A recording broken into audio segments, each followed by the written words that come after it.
Hello everyone, एक बार आपका फिर से स्वागत है हमारे यूट्यूब चैनल पर। आज का हमारा जो विषय है वह है लघु सिद्धांत कौमुदी के महत्वपूर्ण प्रश्न। आशा करते हैं ये आपके यूजीसी नेट, टीजीटी और पीजीटी की परीक्षाओं के लिए बहुत महत्वपूर्ण होंगे और आप इन सभी को समझ पाएंगे। चलिए तो प्रारंभ करते हैं। हमारा पहला प्रश्न है, लघु सिद्धांत कौमुदी के रचनाकार ने मंगलाचरण के माध्यम से किस ग्रंथ में प्रवेश पाने के लिए अपना ग्रंथ रचा है? अष्टाध्यायी। अट प्रत्याहार में वर्ण नहीं आता। अट प्रत्याहार है, उसके अंतर्गत कौन सा वर्ण नहीं आता है? यदि आपने प्रत्याहार पढ़े होंगे तो आपको अवश्य पता होगा कि अट प्रत्याहार के अंतर्गत कौन सा वर्ण नहीं आता है। कौन सा नहीं आता है? ल। इत संज्ञा का सूत्र है। इत संज्ञा विधायक सूत्र भी कह सकते हैं हम कि इत संज्ञा विधायक सूत्र कौन सा है, तो वह कौन सा है? हलंतयम। महेश्वर सूत्र से कुल प्रत्याहार बनते हैं। महेश्वर सूत्र से कुल कितने प्रत्याहार बनते हैं? 42। यदि आपको प्रत्याहार पढ़नी है तो कोई दिक्कत नहीं है, हम एक वीडियो बनी हुई है, उसका लिंक डिस्क्रिप्शन में डाल देंगे ताकि आपको सहायता रहे। प्रत्याहार विधायक सूत्र है। प्रत्याहार विधायक सूत्र कौन सा है? आदिरंतयेन संहिता। आदिरंतयेन संहिता, ये जो हमारा सूत्र है वो कौन सा है? प्रत्याहार विधायक सूत्र है। ऋकार तथा री के मिलाकर भेद होते हैं। ऋकार तथा री के मिलाकर भेद होते हैं कितने? 30। तालव्य वर्ण नहीं है। इचु यशा नाम तालु, तो अब इसमें देखिए तालव्य वर्ण कौन नहीं है, तो कौन सा नहीं है? ड़। निम्न में से किसका उच्चारण स्थान ओष्ठ है? निम्न में से किसका उच्चारण स्थान ओष्ठ है? ब। ब का उच्चारण स्थान ओष्ठ है।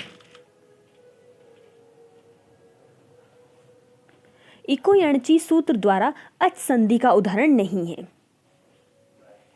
इको यणची जो सूत्र है उसके द्वारा इनमें निम्न में जो लिखे हुए हैं उनमें से कौन सा अच संधि का उदाहरण नहीं है? नीरवः। नीरवः जो इसका है वो सूत्र नहीं है। चलिए आगे देखते हैं। ये है हमारा यहाँ पे हरि। हरि इमौ भानु उभौ गंगे अमु संधि कार्य के लिए संधि नियम निर्देशक सूत्र है। कौन सा सूत्र है? एक बार फिर बता देती हूँ मैं, ये क्या है? ये है हरि इमौ भानु उभौ और गंगे अमु संधि कार्य के लिए नियम निर्देशक सूत्र है। वह है हमारा द्विवचनम प्राग्राह्यम। ये हमारा सूत्र है। वृद्धि रेचि सूत्र के नियम अनुसार सही संधि पद बनेगा। वृद्धि रेचि किसमें हुई है? इसमें वृद्धि संधि कौन सी है? नेति। क्या बनेगा? ने प्लस या अग्र है एति, ने प्लस एति नेति। अगला देखते हैं। आद गुणः और उरण रपरः सूत्रानुसार संधि पद का उदाहरण नहीं है। कौन सा नहीं है? पित्रेव। पित्रेव नहीं है, क्योंकि पित्रेव कैसे बनेगा? पित्र पित्री प्लस एव, इसलिए ये इसका उदाहरण नहीं है। सर्वत्र विभाषा गौ सूत्र अनुसार तो उदाहरण नहीं है। सर्वत्र विभाषा गौ इस सूत्र के अनुसार जो निम्नलिखित हैं उनमें से उदाहरण नहीं है। कौन सा नहीं है? चित्र चित्रग्व, ये इसका उदाहरण नहीं है। उपसर्गा धृति धातु सूत्र से सही उदाहरण प्रस्तुत है। कौन सा उदाहरण प्रस्तुत है इस सूत्र से? प्राच्छयति। प्राच्छयति। स्फोटायनाचार्य के मत से सही पद बनता है। कौन सा सही पद है स्फोटानाचार्य के अनुसार? गावान ग्रम, ये इसका उचित पद है। अगला देखते हैं।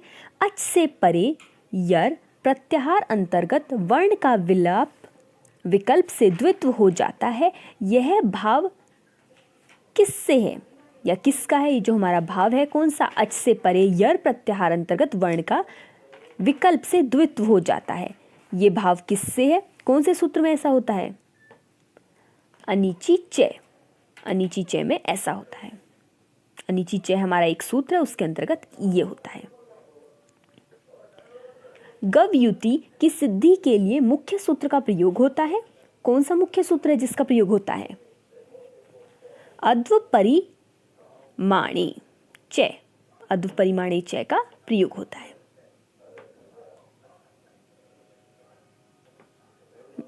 वृद्धि संज्ञा का सूत्र है, बिल्कुल आसान, वृद्धिरादेय च, वृद्धि रेची नहीं करना है, ये गलत हो जाएगा। वृद्धिरादेय च, ये हमारा क्या है? वृद्धि रेची का सूत्र है। आगे देखते हैं।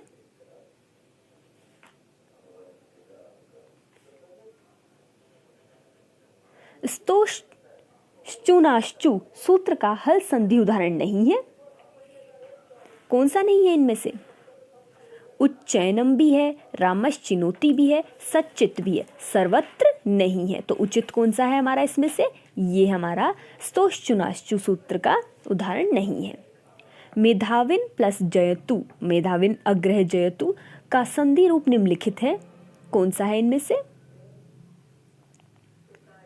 कौन सा होगा? मेधाविन जयतु, ये हमारा उचित है। इष्टुनाष्टु सूत्र की सही व्याख्या है। इसकी सही व्याख्या क्या होगी? देखिए, सकार और तवर्ग के स्थान में शकार और टवर्ग हो जाता है और शकार तथा टवर्ग के योग में, किसके योग में? यही हमारी क्या है? उचित व्याख्या है इसकी कि सकार और तवर्ग के स्थान में शकार और टवर्ग हो जाता है और शकार तथा टवर्ग के योग में, इन दोनों के योग में ये हो जाता है। ठीक है, अगला पढ़ते हैं। झलाम भो अंतः सूत्र के सही उदाहरण को विग्रह सहित लिखिए। क्या होगा इसका सही उदाहरण? वागीश है और वागीश का विग्रह क्या होगा? वाक अग्रह, वाक अग्रह ईश है। ये हमारा इसका क्या होगा? विग्रह होगा, वाक प्लस ईश है। अगला देखते हैं। तवर्ग के स्थान में पर सवर्ण आदेश हो जबकि उसके आगे लकार परे हो। किस सूत्र की व्याख्या है ये हमारे? यहाँ पे है ये किस सूत्र की व्याख्या है? तवर्ग के स्थान में पर सवर्ण आदेश हो जबकि उसके आगे लकार हो, ये कौन से सूत्र की व्याख्या है? ये हमारी बहुत इंपॉर्टेंट सूत्र है। कौन सा? तोड़ली सूत्र। तद प्लस शास्त्रम में किस सूत्र के द्वारा संधि होती है? किस सूत्र के द्वारा संधि होती है? शास छोटी सूत्र से हमारी क्या होती है? इसमें संधि होती है। आगे देखते हैं। मोनुस्वारा सूत्र के अनुसार निम्नलिखित पदों में संधि कीजिए।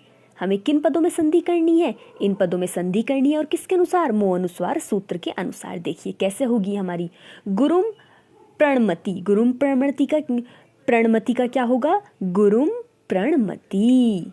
म कहाँ चला जाएगा? अनुस्वार, मो अनुस्वार, मो अनुस्वार में क्या होता है? म को अनुस्वार हो जाता है। तो हरिम वंदे, सिंपल सा बिल्कुल, हरिम वंदे। शत्रुम जयति, शत्रुम जयति। पुस्तकम पठति, वही पुस्तकम। हर एक में क्या लग जाएगा? अनुस्वार। म जो है वो ऊपर अनुस्वार में हो जाएगा, तो वो अनुस्वार के अनुसार जो संधि होगी। या आपसे भी ऐसे भी पूछा जा सकता है कि पुस्तकम पठति, ये जो हमारा है इसमें से कौन सा सूत्र है, या फिर मो अनुस्वार का कौन सा इसमें से उदाहरण है। तो ऐसे आप ध्यान रखिएगा कि म के स्थान पर क्या हो जाता है? अनुस्वार हो जाता है। तो इस तरह से ये इसके उदाहरण है। पदान्तस्य झलि का कौन सा उदाहरण नहीं है? निम्नलिखित जो लिखे हुए हैं इनमें से पदान्तस्य झलि का कौन सा उदाहरण नहीं है? मन प्लस यशे, मन प्लस यशे इसका उदाहरण नहीं है। आगे देखते हैं। विसर्जनीय यस्य से सूत्र का सही अर्थ है। क्या है विसर्जनीय यस्य से सूत्र का सही अर्थ? पढ़ते हैं। पहला क्या है? खर प्रत्याहार के अंतर्गत वर्णों के आगे रहने पर विसर्ग के स्थान में श हो जाता है और यही इसका उचित है। व्यंजन वर्णों के आगे प्रयुक्त विसर्ग का सकार होता है, ये नहीं है। दोनों ओर व्यंजन होने पर सकार हो जाता है, ये भी नहीं है। और उपयुक्त सभी का तो हो ही नहीं सकता। तो सही क्या है हमारा? खर प्रत्याहार के अंतर्गत वर्णों के आगे रहने पर विसर्ग के स्थान में श हो जाता है।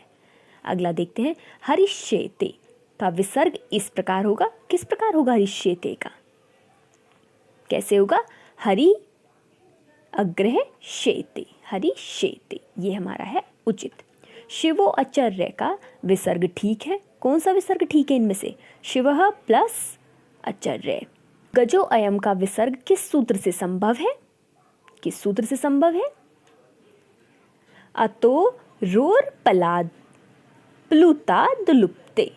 इससे हमारा क्या है, ये उचित है। रोरी का अर्थ स्पष्ट कीजिए। रोरी एक सूत्र है, उसका वो पूछ रहे हैं कि इसका अर्थ क्या होता है। इसका अर्थ क्या है? रेफ से आगे यदि रेफ हो तो प्रथम रेफ का लोप हो जाता है, यही इसका उचित है। क्या? यदि रेफ से आगे यदि रेफ हो तो प्रथम रेफ का लोप हो जाता है। सिर्फ क्या रह जाता है? र, और र रेफ का मतलब है र। रेफ का लोप हो जाता है, आगे उसके रेफ हो तो एक का लोप हो जाता है और सिर्फ र शेष रह जाता है। आशा करते हैं आपको सभी प्रश्न पसंद आए होंगे। नहीं भी पसंद आए हैं तो आपको याद तो करने ही है। आपकी परीक्षाओं के लिए आपको बहुत बहुत शुभकामनाएं। एक बार रिवीजन कर लेते हैं, देखते हैं आपको कितना याद रहा होगा। तो आपके लिए प्रश्न जिसका उत्तर आप कमेंट बॉक्स में देंगे। रिकार तथा री से मिलकर कितने भेद बनते हैं? ठीक है, ये तालव्य वर्ण नहीं है, निम्नलिखित में से कौन सा नहीं है, और निम्न में से किसका उच्चारण स्थान ओष्ठ है? इनका आंसर आप कमेंट बॉक्स में देंगे। आपको बहुत बहुत शुभकामनाएं। वीडियो देखने के लिए आपका धन्यवाद।